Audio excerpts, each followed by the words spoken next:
এবার হামজা চৌধুরীকে পেতে আগ্রহ প্রকাশ করেছেন হলিউডের সুপারস্টার। হলিউডের নায়কের ক্লাব রেক্স হ্যামের আগ্রহে বাংলাদেশের এই মিডফিল্ডার হামজার লিগেই খেলা রেক্স হ্যাম দলের গুরুত্বপূর্ণ অংশ বানাতে নিতে চায় বাংলাদেশের এই তারকাকে। সব মিলিয়ে রেক্স হ্যামের হামজার প্রতি আগ্রহ ও তার ভবিষ্যৎ নিয়ে বিস্তারিত থাকছে প্রতিবেদনে। টুকটাক সিনেমাও যারা দেখে থাকেন তাদের কাছেও মার্ভেলের সিরিজের ডেডপুল বেশ পরিচিত। অনেকের কাছে বেশ পছন্দের এই মুভি। লাল ড্রেস ও কালো মুখোশের ডেডপুলকে পর্দায় ফুটিয়ে তুলেছেন কানাডিয়ান অভিনেতা রায়ান। এবার সেই রায়ানের দলেই খেলতে যাচ্ছেন বাংলাদেশের সুপারস্টার হামজা চৌধুরী। বিখ্যাত এই অভিনেতা কিনে নেন ইংল্যান্ডের দল রেক্স হ্যামকে, আর দল কিনেই দলকে বদলে দেন এই অভিনেতা। 2 মৌসুম আগে যারা খেলতো ইংল্যান্ডের 5ম বিভাগ লিগ ন্যাশনাল লিগে, তারাই এখন খেলছে চ্যাম্পিয়নশিপ বা ইংল্যান্ডের 2য় বিভাগের লিগে। আর আগামী দিনে এমন সাফল্যই ধরে রাখতে চায় ক্লাবটি। সেখানেই দারুণ সব খেলোয়াড় ভেড়াতে চাইছে ক্লাবটির কোচ পার্কিনসন।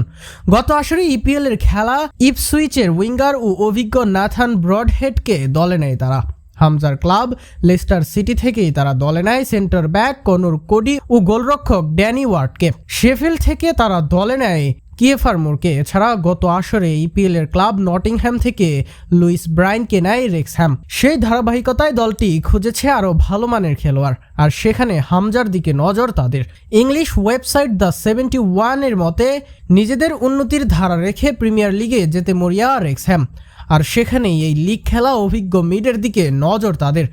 গত 3 আসরে 3 বার লিগ প্রমোশন পেয়েছে তারা, যে কারণে এই সাফল্য ধরে রাখতে দলে হামজার মতো স্কিলফুল ও অভিজ্ঞ খেলোয়াড়কে চায় ক্লাবটি। লেস্টার সিটির হয়ে ক্যারিয়ার লম্বা করলেও দীর্ঘদিন লোনে খেলেছেন হামজা। কখনোই লেস্টারের নিয়মিত অংশ হননি তিনি। এবারের চ্যাম্পিয়নশিপের শুরুর ম্যাচেও হামজাকে সময় দেননি কোচ। অপরদিকে রেক্স হ্যামে গেলে দলের নিয়মিত অংশ হতে পারবেন তিনি। যেভাবে সফলতা পাচ্ছে ক্লাবটি, এই ক্লাবের হয়ে আবারও প্রিমিয়ার লিগে ফিরতে পারবেন হামজা।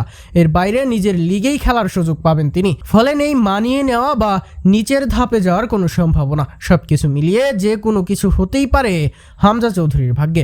আগামী দিন বাংলাদেশের জন্য গুরুত্বপূর্ণ মুখ হামজা চৌধুরী। যত বেশি হামজা প্রতিযোগিতামূলক ম্যাচ খেলবে ও যত ভালো আসরে খেলবে, ততই তার কাছ থেকে ভালো ফুটবলের প্রত্যাশা করতে পারবে বাংলাদেশ। আর সেখানে ম্যাচ টাইমের জন্য রেক্স হ্যাম খারাপ পছন্দ হবে না। এবার দেখা যাক সেখানে কি করেন এই বাংলাদেশের সুপারস্টার।